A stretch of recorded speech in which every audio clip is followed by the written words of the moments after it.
اسلامي امارت دا وایي چې باید یو وګړی هم مدرسې نه فارغ شي، هم انجینري نه فارغ شي، هم د ډاکټري نه فارغ شي. دا مشترکه ده.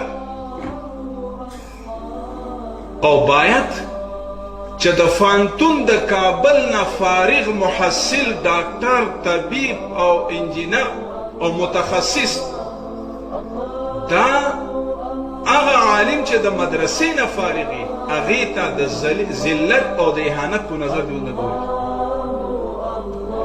هغه طالب چې د مدرسې د طالب العلم چې فارغ فاضل او سند ورسره وي هغه دې باید زما یو پروفیسر، یو ډاکټر، یو متخصص، یو استاد ته ذلیل نظر او د هغې اهانت ونه کړي. موږ ته دین دا درس راکوي. کم استعداد صلاحیت الله یو انسان ته ورکړی موږ هغې ته لبیک وایو او د هغې سپورټ کوو.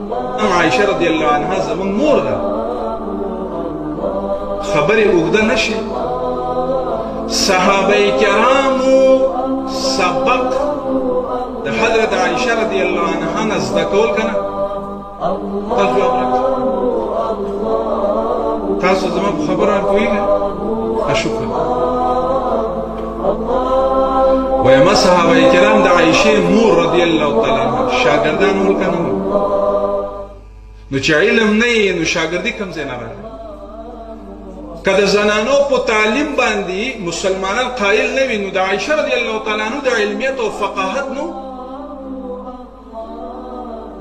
او محدثینو لیکلی چې اکثر داسې موضوعات او مسائل سته په دین کې که عایشه نه وی رضی الله عنها دا ټول امت په ظلمت او په تاریکي باندې به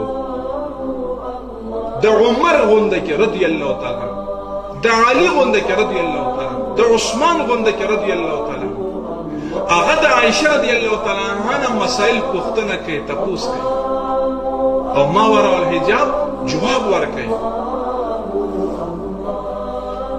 داسې نازک نازک مسائل هغه زه مناسب نه ګڼم چې دلته ووایم. تاسو ته معلومېږي نو چې په فقاهت کې مخکې وه نو زمونږ اسلام مونږ ته دا درس راکوي زمونږ خویندې، زمونږ میندې، زمونږ لوڼې هغوی د خپل تعلیم حق لري، د میراث حق لري، د حریت حق لري.